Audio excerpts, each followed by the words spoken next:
Hey, welcome to the Game Audio Hour. It's a weekly podcast where I, Vince Diamante, will serenade you on my iwi for a solid hour straight.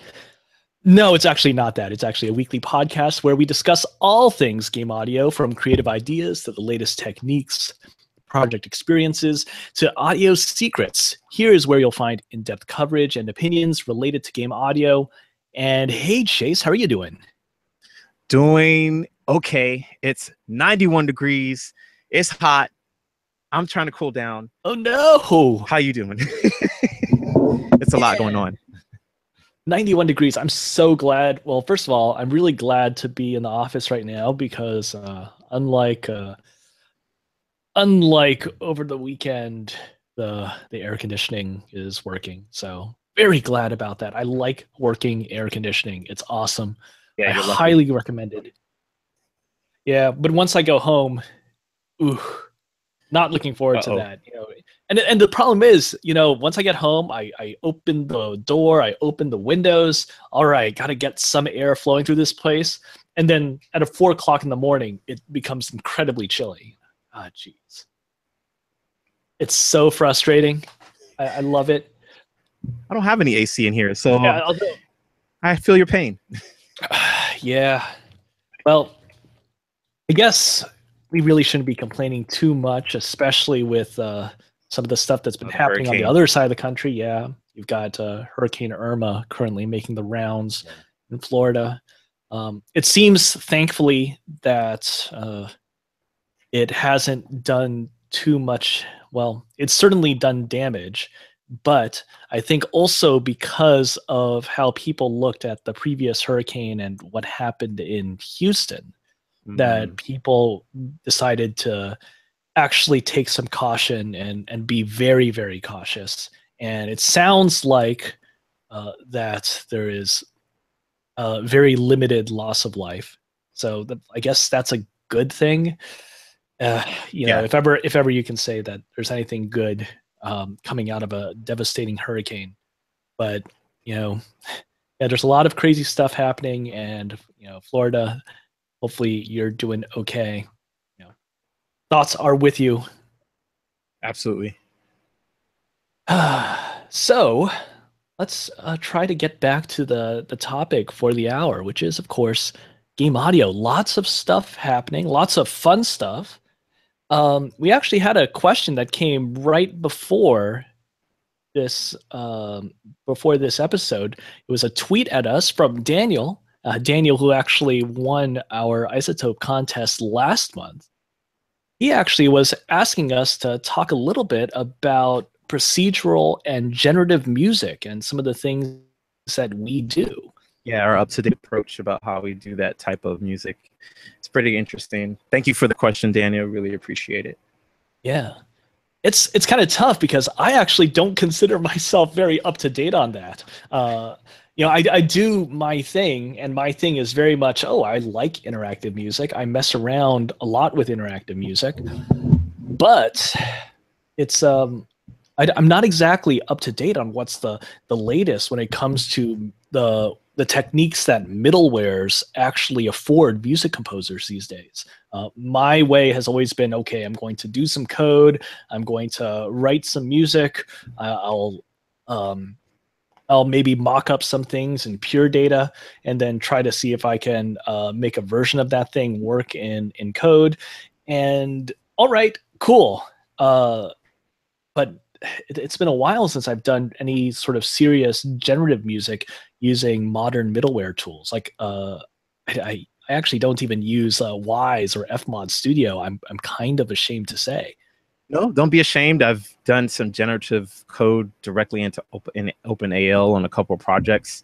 I actually haven't used too much middleware myself, and only because of the projects that I get when I'm signed on to don't allow for that to be an option. So I end up doing something natively in Unreal or Unity, or if the programmer created its own engine from scratch, like I learned. Surprisingly, OpenAL was very similar to the code of HTML, which I took in high school, something 11 years ago. So I was able to just hop right in and get that going. And so I want to learn more. In fact, I'm learning Elias right now, very, very slowly. And it's, like I said, it's kind of tough because I'm learning on my own. So I'm not attached to a deadline project. So I go as, you know, whenever my free time is in. And I go about that way in terms of doing that type of process. Except for recently. Yeah. Ooh. Yeah, it's true. It's a whole lot easier and a whole lot faster to do some really nice, serious learning if you're attached to a project where all that stuff is going to be put to good use. Yes. Have you ever tried actually convincing people for projects that you're attached to? Hey, let's do this. Let's try this particular method. Let's use this middleware. You know, it's interesting. Yes, I have. When I was on the project that I actually learned to do the HTML, which was when I was learning OpenAL code to do the adaptive and generative like type of approach, I went to a FMod session, which Sally Kellaway was at the time representing at Indiecade. I think this was about, was this last year? I think it was last year or the year before. And no, it was 2 years ago, because last year it was at USC, and I remember it wasn't there. So 2 years ago, okay. And I was supposed to get in contact with the people there to say, really, it was a plugin that would allow for FMod to talk to the people who make the other engine for OpenAL, so that they could, you know, pretty much synchronize and say, hey, this works with this and this works with that. Kind of similar to how Unity plugins and Unreal plugins work with FMod and Wise technology. And there hasn't been a plugin that was created for that engine for it to be possible for me to be using middleware. So I went about the process of getting it started, but it's on them to kind of finish it. I can only do so much to say, hey, I need this. And if they don't produce it, then I don't have what I need. So I go about other ways in terms of, they call it vertical composition in a sense, instead of horizontal, which I do that type of my closest thing to adaptive composing that I was able to achieve recently in the project that I shipped in April. Yeah. Yeah, there's some, yeah, what is, I had a thought on my mind and it just totally escaped me. But yeah, I feel like actually, even though in some of the productions that I'm involved in, even though, you know, I'm told explicitly that I have clout, or that, you know, here is, you know, your recommendations will have a lot of sway. There's only so much that you can push programmers and, you know, systems guys, because they're looking at it and thinking, oh, do we really want this whole other system that we're going to graft on or attach or integrate into our current system that we've been thinking about? Because they're almost never thinking about putting audio in there. It's like audio is very much this afterthought. You can take out audio and you will still have, in their minds, a minimum viable product. And obviously that's not the case, but still, it's tough. It really is tough. I would love to be to actually say to a programmer, hey, let's do this thing and let's use the absolute most advanced stuff that is currently on the market, and maybe a few other things that are not there, that are really cutting edge. I think sometimes I actually give myself, sometimes I think that it's actually a problem that I'm able to deal with as much code as I do, because, oh yeah, we'll throw this situation at Vince and he can handle it, because I kind of have that reputation. And darn it, why? Yeah, but I guess to answer Daniel's question, which he poses, is the most up-to-date approach of game audio's generative adaptive music. So I guess, what is game audio as a whole approach that's most up-to-date? Would you agree it's pure data right now is the most up-to-date approach? I don't know. Because I don't hear about anything else. I mean, it could be.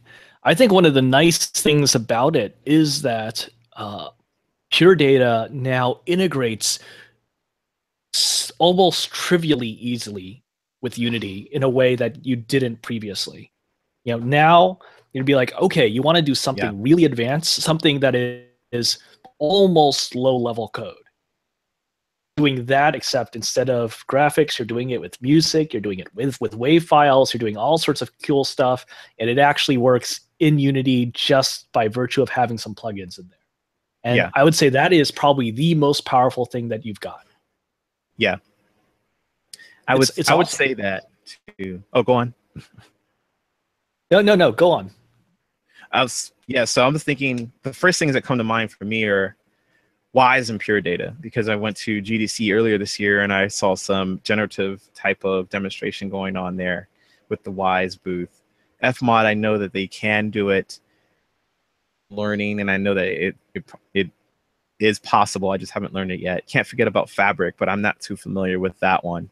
Fabric's good. Fabric is really solid. I mean, it's stable. It has a lot of features that pretty much everyone needs. It's good. Yeah, it's not pure data, but yeah, not pure data. And yeah, I haven't used it myself. I do know that there is some documentation out there, not hard to find, on Pure Data of how to get that generative and adaptive music going. And you can, it is possible to learn. I have my documentation. It's just something I haven't really dived into yet because I haven't had that much time, but I'm very penchant to get to it.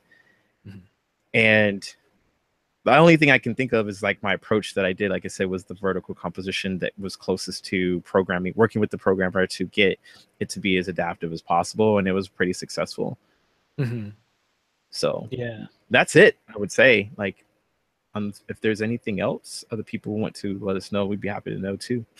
I mean, well, you mentioned Elias a bit. Have you been working on just the what was it? Where Elias 2 or there is like a beta Elias out there. And are you messing with that, or are you just on the stable? I'm actually messing with the newest thing right now. Actually, I was able to get a copy of it, and so I'm trying to learn it so I can actually teach it. Oh wow! Okay. So, because I don't hear a lot of people using it, and so I was given this opportunity, and so I'm getting through it. Like I said, slowly, because some of the things are learning curves, and especially like we were talking about. Whereas if you don't have a project pushing you, then it's kind of hard to kind of get through the learning curve faster.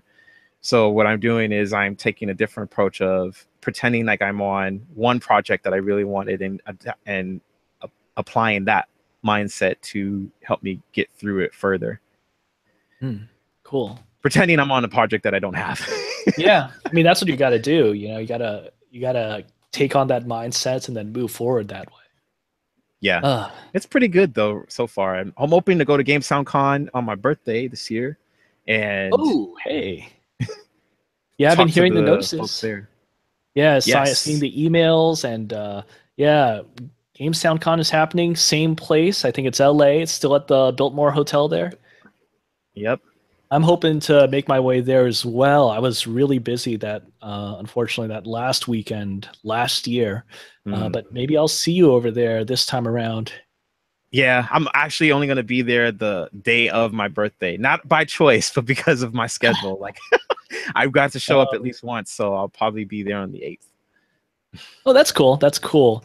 Man, I'm just thinking about this whole interactive music thing. I mean, obviously, interactive music is happening all the time in game music. All of your big AAA games are going to have music soundtracks that are interactive in some way. There's some dynamism. That's true. I sometimes wonder, though, if maybe we could be trying for more than what we've currently got. And thinking a little bit about some older models that I like to think of when it comes to interactive music. Fez. Well, there's. I guess Fez was about 10 years ago, huh? Or no, maybe 8 years ago, something like that. 2012. Yeah, definitely.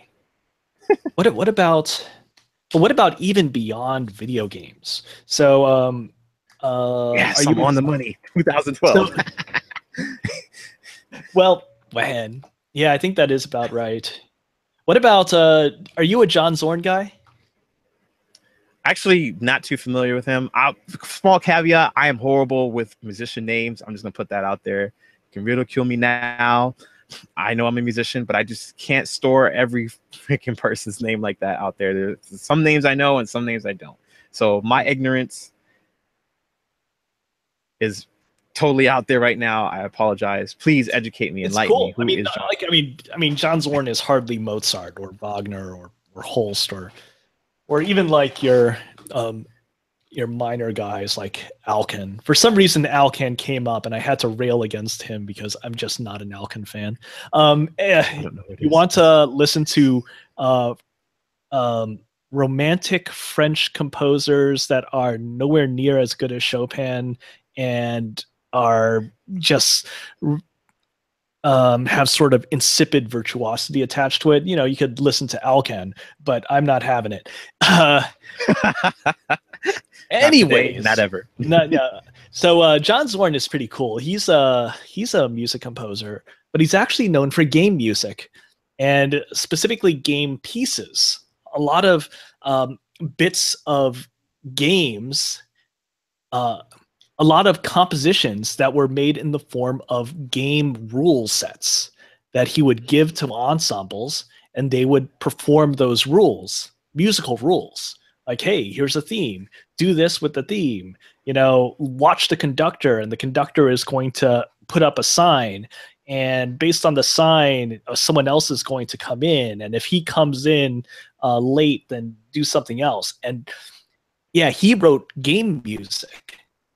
And this was, you know, the 70s. This was before before we cared about stuff like the Atari VCS or anything like that. His most famous piece is actually a piece called Cobra, which was composed in the mid 80s. And if you can actually go on YouTube and find some performances of Cobra, and it's pretty cool. I always thought that John Zorn was a really interesting model to think about when considering interactive music composition. Yeah. Because it's all about these rules and states and structures of heuristics. Oh, watch this flow of interaction happen between these independent entities within a musical structure: a violinist, a percussionist, a saxophonist, etc., etc. And they will give rise to this amazing piece of music. And I kind of wish that more music composers actually, one, knew about him, because so many don't. People will ask me, hey, I want to learn more about interactive music. You know, is there anyone that I should study? And the first one that I'll actually mention to them is John Zorn. And they're like, who? So cool. So much interesting stuff there that John Zorn did. But also really trying to explore and embrace what happens when you're working on that level of low-level rules. Because I think many pieces of interactive music for video games feel like they're almost ashamed of there being low-level rules that will actually dictate the sound of the music. Oh, it's like the composers are like, I am fighting with the sound that I'm doing. I'm fighting with the middleware that I've got. I'm fighting with the actual functions that are available to me. And I'm sorry that I'm not making something that sounds perfectly like an exquisitely wrought piece of music, because I'm governed by the functions of my middleware. Yeah. You know, but rules are awesome. You know, if we don't have those low-level rules, we don't have video games, you know? I mean, Mario is a couple of rules. Zelda is a couple of rules. Even things like our modern games like Overwatch. You know, hey, you've got these characters. They're just these pretty straightforward finite state machines, and they have these rules that govern them, and that's what creates these complex situations. And I kind of wish that there were more music composers that were willing to explore that. It seems like that they're just almost ashamed of what it is that their music actually sounds like sometimes, which is it's interesting you talk about that. Yeah, and the thing is,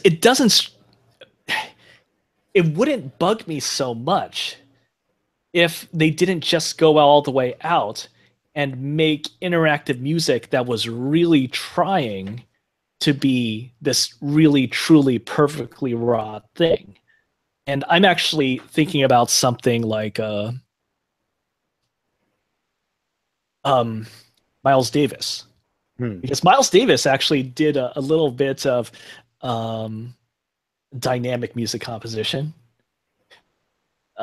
Maybe not in that way, but back in the day, he was actually tasked with making a movie soundtrack for this French New Wave director. It's this sort of murder thriller called Elevator to the Gallows.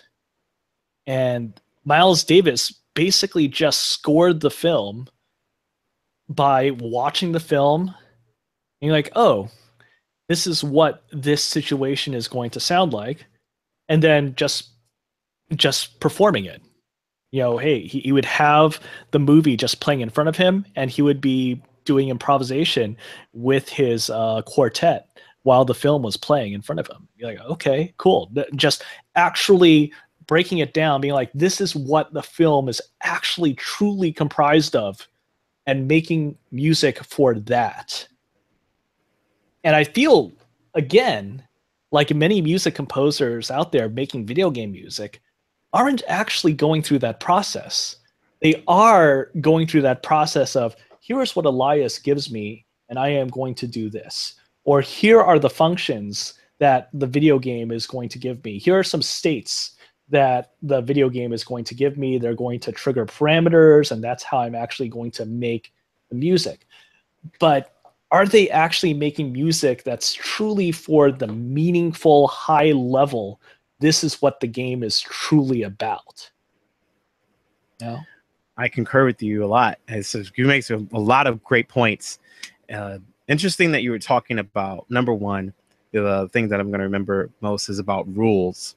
And there's a composition book out there that teaches you, that limits you with like rules, meaning you can only use these 4 intervals, make something out of it. And those are good composition exercises that can also be applied to game audio to today. If you have your reference tracks from, the developer or so on and so forth, you still can apply these rules. I do that actually, because sometimes I creatively cannot come up with something melodically in my mind, but with the rules, I am able to. Now, when I was starting a composition, I was frustrated with rules, diatonic harmony and such. And what he told me was, you have to learn the rules, Chase, in order to break them. And I didn't know what that meant at the time. I was like, well, why can't we just break the rules now if we know what the rules are? And he was like, because you don't know them. Once you know all the rules, then you're allowed to break them. I said, okay. So when I let it go, and I went through the process of learning theory and all that stuff. And once I did really have a good grasp and concept of what the rules were, I was able to move forward. Moving to the Miles Davis point that you were talking about was him. It sounds like he was doing an improv to the movie. Does that sound kind of right? Like where he was feeling, he was basically like to picture improving what was going on to screen. Is it kind of right? So that's basically it. How it was back when sound was not synchronized to film, but played alongside silent films with the Piano Man, right? Like they would play little jingles or other pieces of music that was already printed and fit that to what certain scenes would be. And that's interesting. So that he did that so many years forward.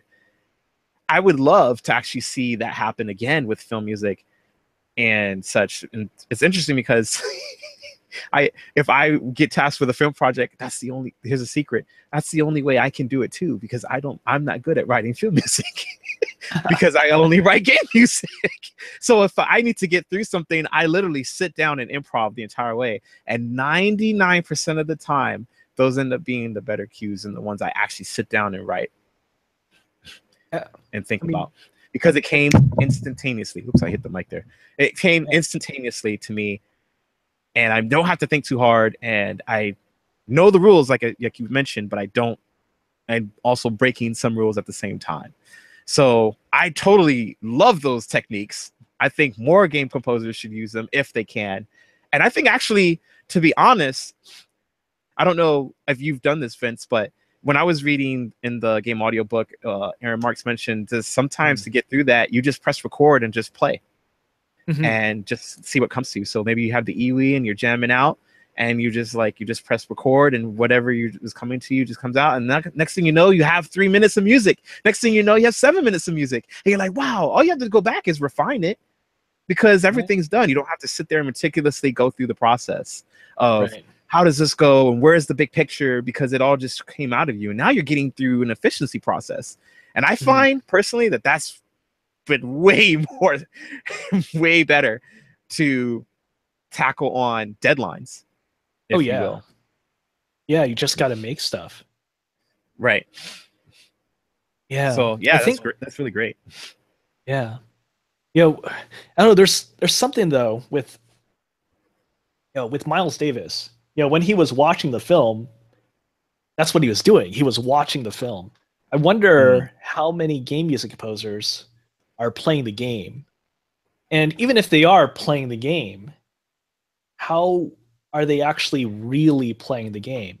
Because where does the game exist? The game does not exist in the code or in the higher level rules of the game. And it doesn't exist in the video that actually happens on the screen. The game exists between the game and the player. And so I think if you want to score effectively in that way, you have to have some understanding of the player playing the game so that you can score the game that exists between the player and the game. So what you're saying is put yourself in the player's shoes. Yeah, it is kind of like that, when you're a music composer and you're like looking at the dynamic music tools, and you're thinking, okay, what am I going to do? Okay, the game tells me this, the game tells me this, the game tells me this, the game tells me this. But what is the game actually telling the player? Not what is the game telling your music system, not what variables or parameters that you can actually use there. Sometimes you lose the forest for the trees, so to say. And here is what the player wants, and here's what the player is actually thinking about. Does the player actually care that an enemy was killed here, or is the player's mind actually thinking about something much larger? And how can you actually score that if that's the case? It's interesting you say that, and I cannot.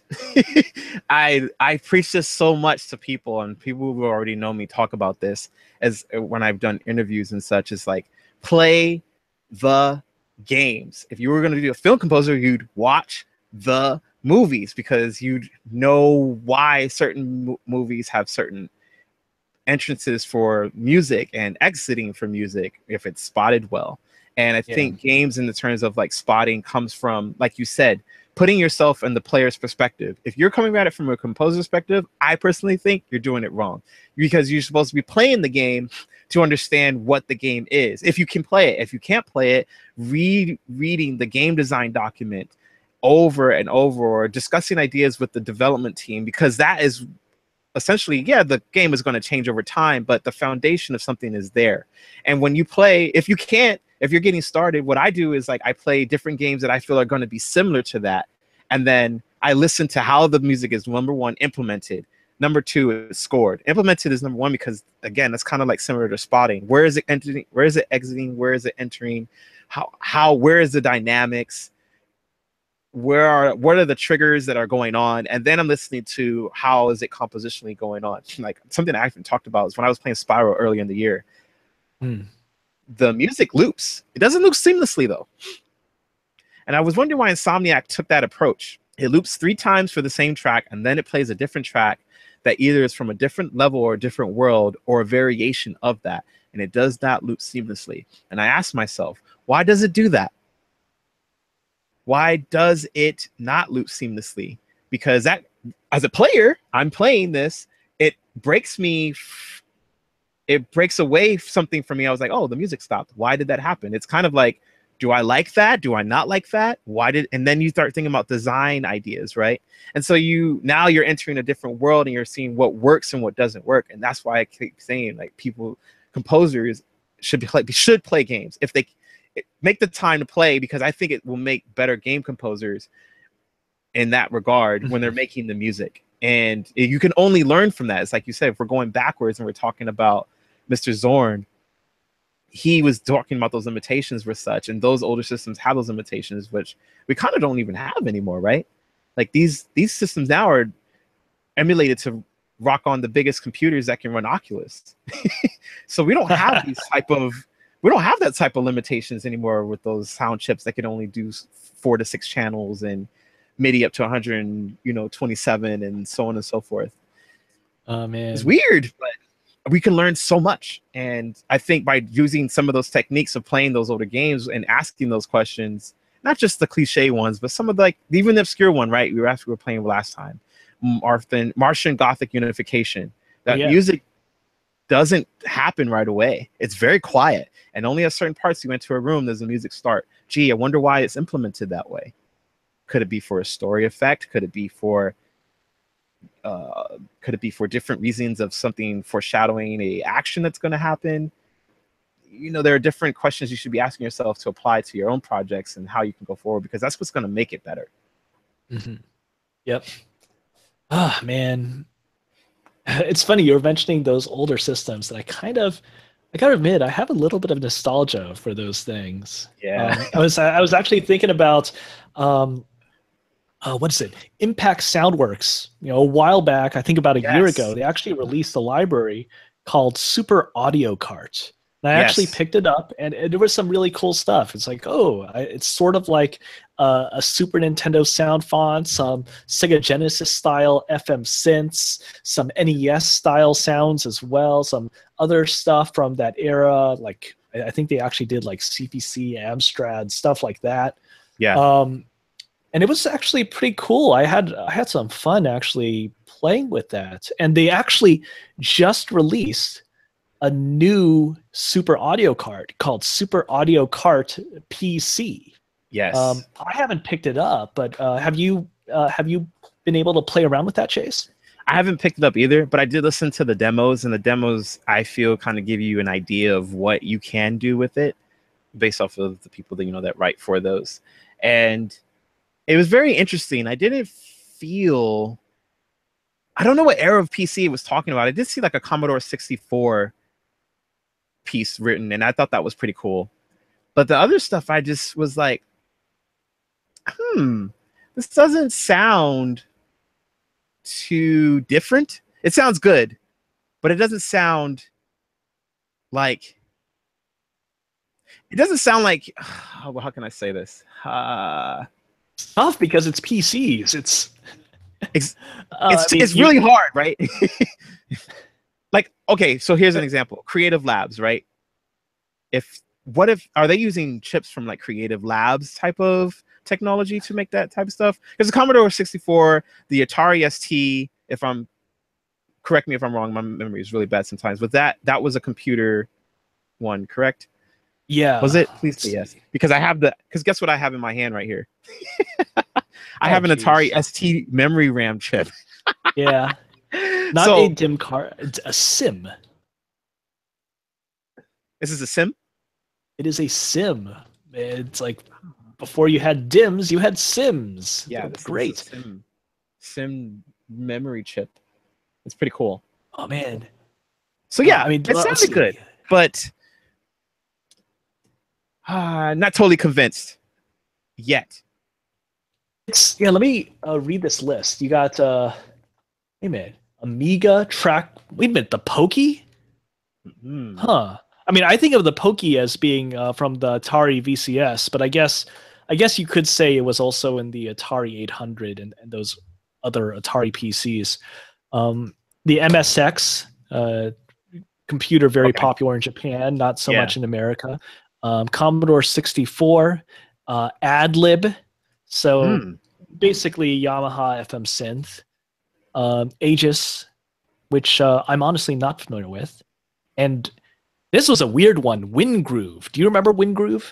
No, I don't remember Wind Groove. I remember Aegis though.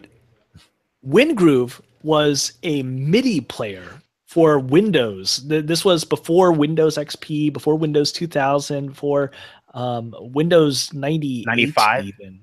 Yeah, basically, it was a MIDI player which had a MIDI sound font on it, and you played MIDIs through it, and that was the sound that it gave it. Apparently, they worked with the original developer of Wingroove, this Japanese programmer, in order to make samples to allow you to get a Wingroove type sound for your music. I'm like, wow, Wingroove. That's different. I like that. I That's interesting. That's interesting, but it's different. I'm just not what I expect. I'm actually still a little bit weirded out. Like when they made the original Super Audio card, they put the Super Nintendo on it, and the Super Right. Nintendo had, had the SPC 700 chip, which was basically an 8-channel add PCM mixing device. So you're basically playing samples.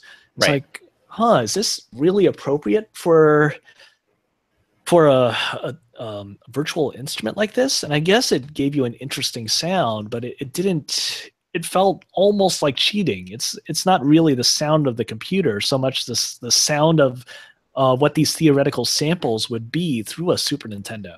Right. I feel a little weird about that. Just like I would. I mean, AdLib. Okay, you do have that old Amiga FM not Amiga, that old AdLib FM synth, but Amiga and trackers, it's okay. All right. I guess you could just Even though we use your have own trackers, Yeah. We have trackers. we can even run the older trackers on our computers now. In fact, as a project I'm working on, I got this little compact Presario V2000 that I refurbished, I cleaned up and made all nice and pretty. And I want to use this as just a tracker computer to really get my chops down. So it's not going to be on my other laptop, my working one. It's just going to, when I'm ready to make tracker music, besides the one I have on Game Boy, I'm going to use this one. And we're going to see where we get. So I have tracker for Game Boy now, and I have a tracker for the computer. I'm going all in. And then I found, I don't know where I got this Sim Atari chip. I just was trying to get rid of some PC stuff, and I was like, oh, what is this? And I see on the back of Atari, so I found a little gold mine right here. So hopefully I can hold on to that and make something cool out of that later. But yeah, it's interesting. I wish systems kind of did that nowadays and they had their own chips again. I feel like everything is almost sounding the same. Yeah. Almost. Yeah, I mean, we can do everything now, so I guess everyone can do everything. Sort of. Kind of. Almost. Yeah.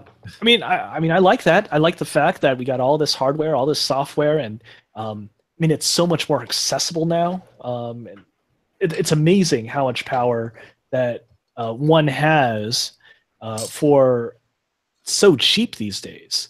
Things that used to cost thousands of dollars a decade or two ago are now $50 bits of software, or maybe freeware, open source. Hey, Reaper and Ardor. Who would have thunk that you could have like a full-featured DAW and it's freely downloadable? Yeah, it's true. Well, I have a question for you. Didn't composers sample things for the PC stuff they could do because of not so many limitations of the Super Nintendo and the Sega Genesis and the Game Boy at the time? Like, didn't we have, like, for example, the MT32 and other like keyboards that were out at the time? They could sample those instruments in and make soundtracks from that. Am I wrong, or can you educate me about that a little bit? Well, let's see. Well, when I think MT32, I'm not thinking sampling. That's like very much for MIDI playback, right? And so Um, But I mean, they could still use some of that stuff too into the PC stuff if they were making those soundtracks, right? Like, oh, no? Sure, yeah, yeah. I mean, you like for things like the Super Nintendo, you're basically, hey, I'm going to record my Akai samples and downsample that, and then try to fit that into the Super Nintendo. Compress the heck out of it, and then boom, I got my awesome drum loop that I'm going to layer some sequence leads on top of. So you did have that happen quite a bit. But for the PC, it didn't happen as much. Yeah, for the PC, didn't they have those more external modules to create soundtracks with?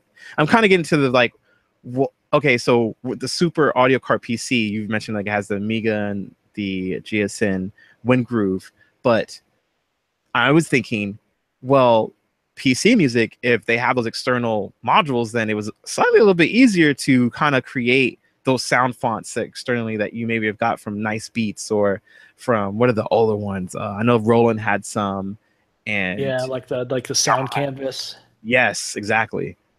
So aren't those the sounds of the PC? Is really my question. Like, aren't those those external modules and those keyboards? Aren't those the sounds of the PC from back in the day? Not all of them, but isn't that the prominent sounds? If I'm mistaken, maybe. I'm just curious. Yeah, maybe that.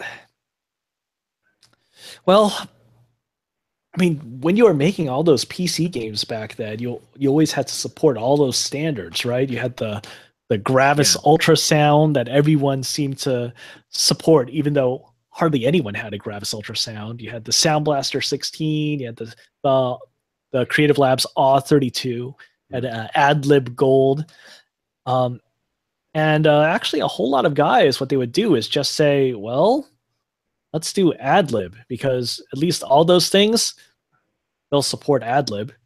So it makes sense that they would do the AdLib FM synth as part of the virtual instrument there. I mean, so many things. They supported Sound Blaster 16, but really all it meant was the music was an AdLib format, and then the sound was going to be PCM audio, 8-bit stereo if you got a Sound Blaster Pro, or 16-bit if you had a Sound Blaster 16.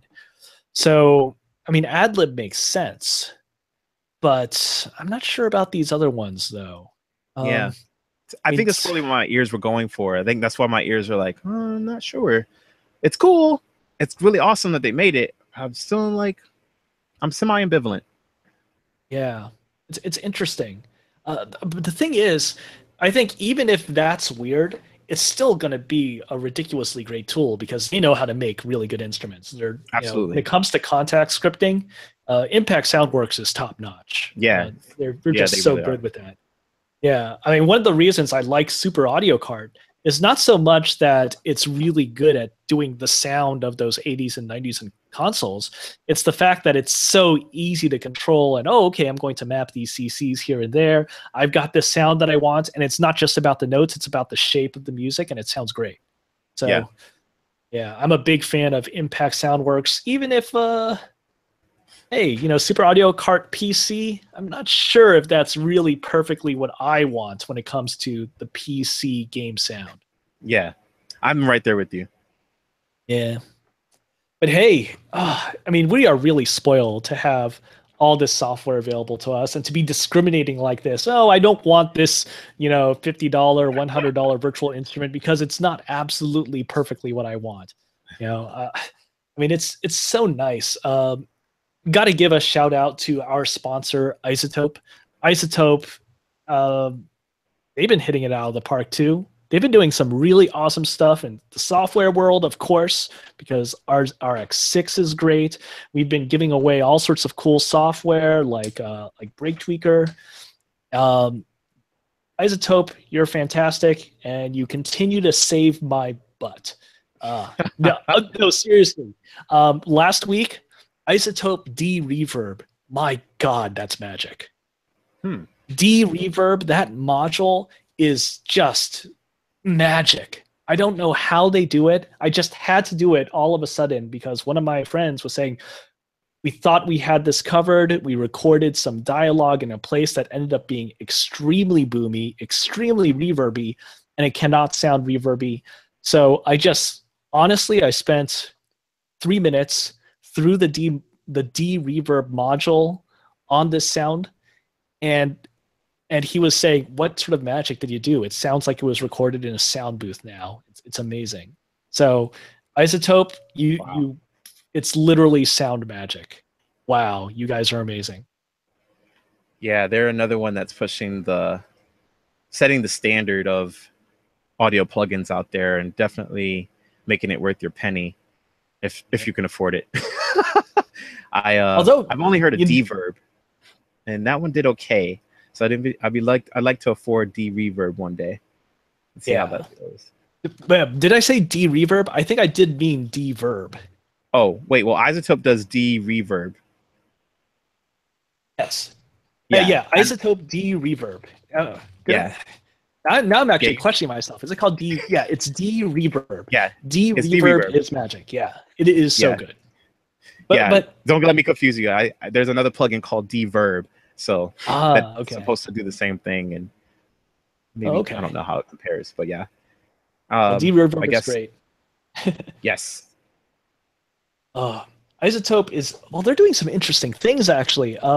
Just last week, they put out a thing on their mailing list saying that they are going into the hardware world. Have you heard about this? They're making a product called Spire Studio. Yes, I have. It's kind of confusing because I have a synthesizer plugin called Spire. So go on. Yeah, I love that synth. Well, Spire Studio. So they just announced this hardware product.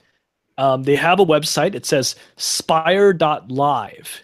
So you go there and you'll see some information about what looks like a sort of a cylindrical tube, and it's actually a recording device.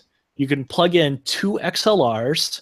It's got a built-in microphone in there. It actually says, quote, studio quality microphone, and it hooks up wirelessly to your iPhone, and that's how you record.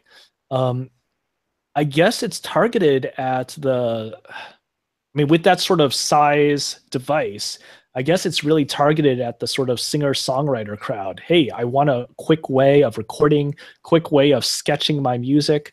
And it seems pretty cool. It seems like they've got a pretty interesting interface going on with it being driven solely by this iOS app.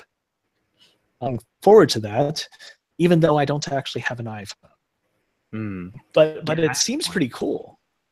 I'm actually going to website and then putting it in the live chat so that those guys can look at this. Spire.live. Yeah, I'm reading about more of it, and you mentioned singer-songwriter, but I'm thinking in terms of game audio. Sometimes if I go to a studio and they have the piano and I'm, again, improvising, I'm sketching, I won't remember what I wrote. And normally what I do is I record it on my iPhone. But now I'm thinking, if this thing works as well, if the quality for recording is really good, and instead of recording just what I have on my iPhone and then taking it back and listening to it and then trying to replay it on the piano, if I could just record the piano, now I have a live recording of that piano and the sketch that I can actually flesh out into a full orchestration. That's going to save me 3 steps. So I'm wondering now if this is going to be a good investment for some game audio work that I'm going to be doing.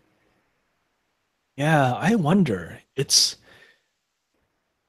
tough because, I'm not sure. Right now, it's very hard for me to divorce what I see as this really great potential of the software and the interface and the workflow. Because iZotope is great at that. But I'm looking at the hardware and I'm thinking, oh, it's a recording device targeted at singer-songwriters. Because I look at those hardware specs, it's like, oh, it's got a built-in microphone. The top dial is dominated by this series of LEDs that reminds me very much of a guitar tuner. Oh, okay. So this is what it's for, right? But I know iZotope is amazing at these great pieces of software, great workflow, great interface. I mean, not just great, but actually potentially game-changing. in terms of interface and tools and functionality. So I'm actually looking forward to it. It's not available yet. Right. There's a button that says get early access. And I guess eventually they will release this to the public, but it's not quite available yet. I am going to keep on the lookout. And if I have some spare cash come Christmas time, this might be a little fun gift for myself. Very true. Yeah, I'm interested in two things: the quality of the microphones and the connectivity that it holds, because there are no wires required. Like I said, if it does work as well as it will, that is game changing, and I will be on board, because frankly, like, I'm kind of tired of going through the recording put the phone on the piano and then have this, or now that I'm playing more saxophone, I can record that too. And next thing I know, I just have tracks already ready to go. Again, the efficiency level of getting things done have just now increased, and helps me spend more time with my friends. Yeah. And play more games like I want to do. Yep. I'm actually thinking, hey, well, first of all, I'm really hoping that they make an Android app soon. They should. Because I'm an Android phone guy. But if they do, and I could set it so that, it immediately just beams files over to a directory that automatically syncs with my Dropbox. And just, okay, I'll take that. And maybe I can mount this thing, like if they make some sort of adapter so that it easily mounts to a boom pole. And that's like, bam, I'm just zapping stuff over to my Dropbox as soon as I hit stop on the record, or maybe even before that. And that's kind of cool to me. Yeah, that's some Pokemon. That's some 1996 Pokemon level stuff going on. When your Pokemon, I'm sorry, I gotta keep it. When your Pokemon are captured, right, in Red and Blue, and I've never played anything further, so people can probably say like, oh yeah, they did that later in the further versions. But when back in Red and Blue, when you had too many Pokemon, you're only allowed to have, like, I think 20, and over 20, they go straight. Those get zapped straight to the computer, and then you have to go into the Pokemon Center, go to the computer, and then switch out your Pokemon for what you have, so that you have a cap limit to switch out what you want for. But anything over your capacity level of your carrying Pokemon goes straight to the computer. So yeah, it could be like that. That'd be awesome. Yeah. Man, that would be cool. God, we are so spoiled. Spoiled software, spoiled hardware. Oh, I just remembered. There's that new Embertone instrument that's coming out. Oh, yes. Yeah, you heard about it? The Joshua Bell violin? Yes. That's interesting. That is... I am kind of excited about that, because... I mean, their first violin that they made, the Friedlander Intimate Strings violin, which came out, I think, 2 or 3 years ago. It's been a while. But I remember when that thing came out, and I was just over the... I was incredibly excited. It was a joy to play this violin instrument that sounded, one, great, and two, incredibly responsive to your continuous controller, so that you had this fine control over the vibrato, this fine control over where the bow actually was. Like, oh, do I want to play it closer to the frog? It's not just on the frog. You just move it a little bit closer thanks to CC control and all that sort of fun stuff. And now they're making a new one where I guess they recorded Joshua Bell playing his Stradivarius, and the demo videos that they have sound awesome. Check that out. Yeah, I haven't actually been working with orchestral instruments for about 5 months. Oh, whoa, okay. Yeah, I'm pretty spoiled. Not because, well, the recent project I did didn't actually ask for it, but the last project I finished in April, I was working with live musicians, and that's where I'm spoiled now. To the point where it's like, okay. All right. I don't know if I want to do this so much work with these versatile instruments anymore. It's a lot of work, man. It's a lot of work. It is a lot of work. But that's the thing that I actually like about Well, the Embertone instruments are not alone in this. I mentioned Impact Soundworks. They also do a great job of this with their scripting. But I like it when a virtual instrument allows me to put in more work and it will continue to give me results with, oh, yes, we will give you more color options. We will give you more control over what the final sound is going to be so that it's closer to what you have in mind. Good point. Versus other virtual instruments where, okay, you put some stuff into it, it sounds good. And then you think, oh, wait a minute, I want some more emotion. I want to do this musically with it. But the design of the instrument doesn't actually quite allow you to do that. Yeah. And that's why I love, Impact Soundworks is one of those guys. Embertone is another one of those guys where they really want to give you that robustness of instrument so that you can do as much as you want in terms of this quality of sound. Very true.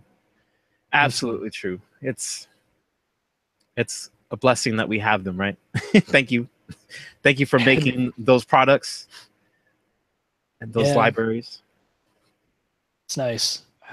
But it's still not out yet, and I'm looking forward to it.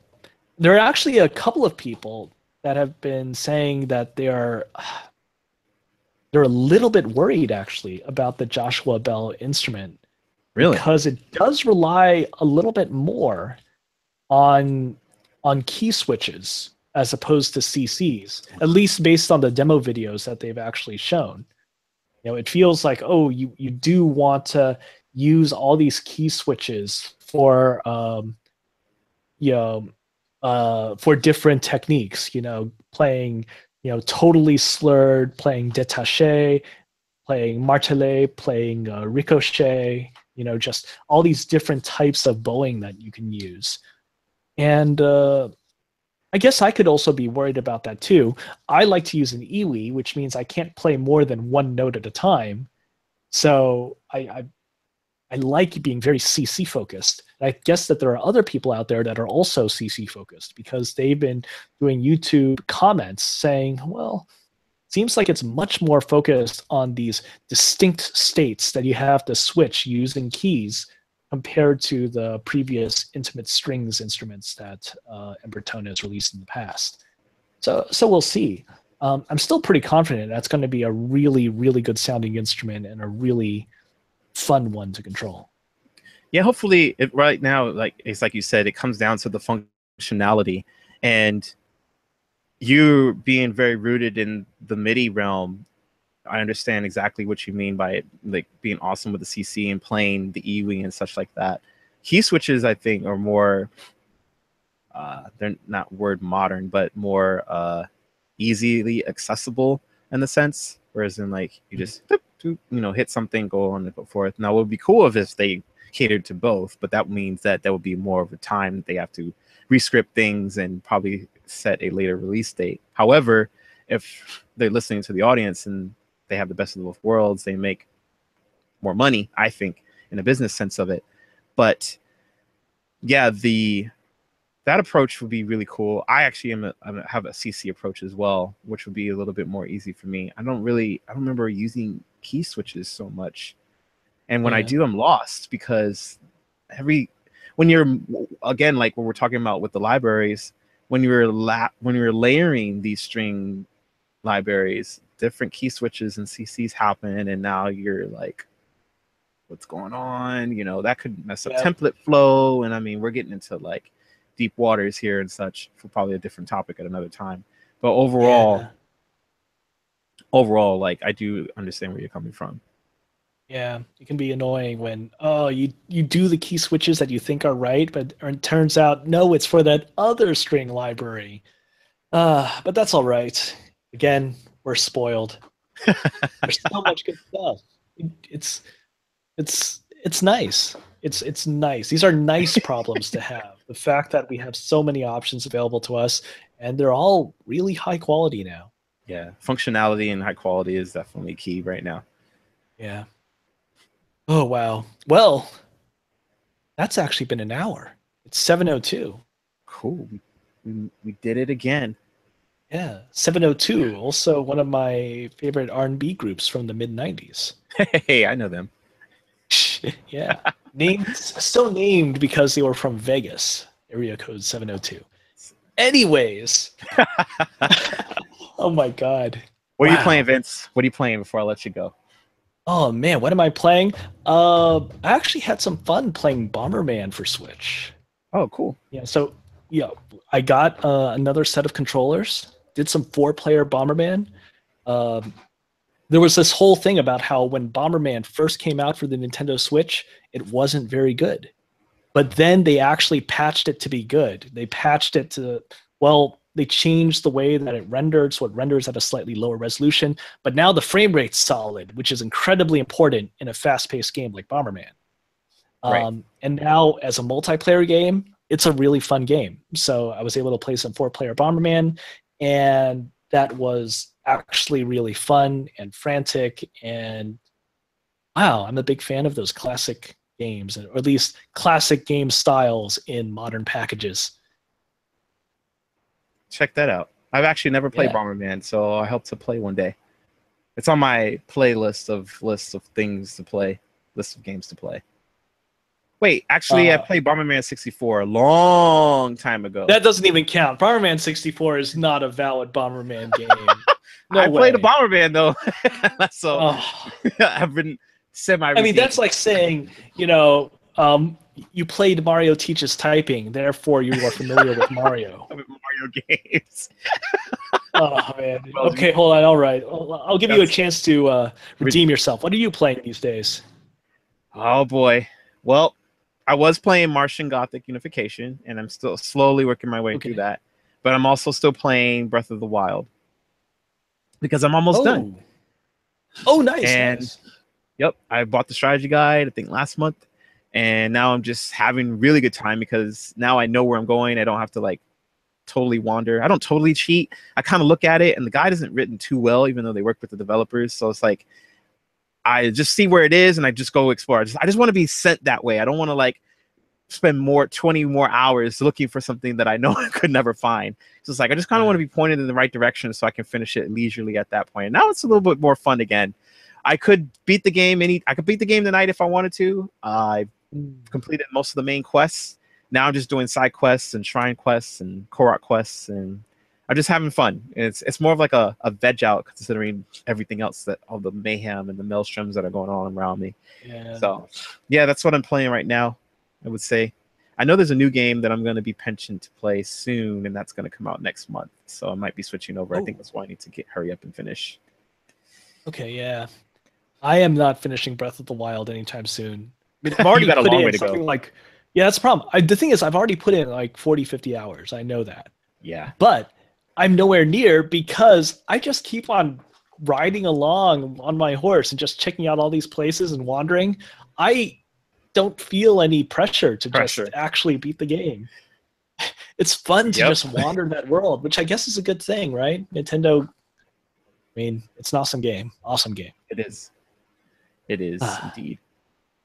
Yep. Well, cool. So anyways, I guess that's our audio. No, not our audio. That's our hour. I missed a word. I was off by one word. That was our hour of Game Audio Hour. That was episode 150, in fact. And thank you to all the guys in chat and all the guys watching. Thank you to our sponsor, iZotope. Thank you, Chase. Thank you, everyone, for interacting with us on Twitter. If you want to poke us on Twitter, you could just send us a tweet. You can like our tweets. You can follow us on Twitter. You could also on Facebook. We've got our Facebook page. On both of those places, we're going to be telling you about upcoming episodes. And if things go according to plan, we're going to have episode 151 next week. A nice, fun palindromic number. I'm a big fan of palindromes.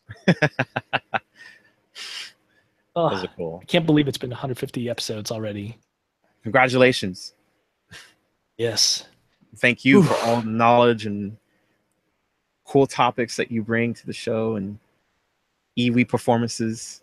I mean, I should be saying the same about you, although, okay, not the iwi thing, but and actually it's been a while. Maybe I should actually break out the iwi live on air next week. That'd be cool. Yeah, I'll see. Maybe I'll actually, actually that might be fun. Hooking up to Super Audio Card and sort of showing what I do with that. Now that's Rad. Yeah, that could be fun. All right, episode 151. Hey guys, anticipate it. I will see you next time. Bye. Bye.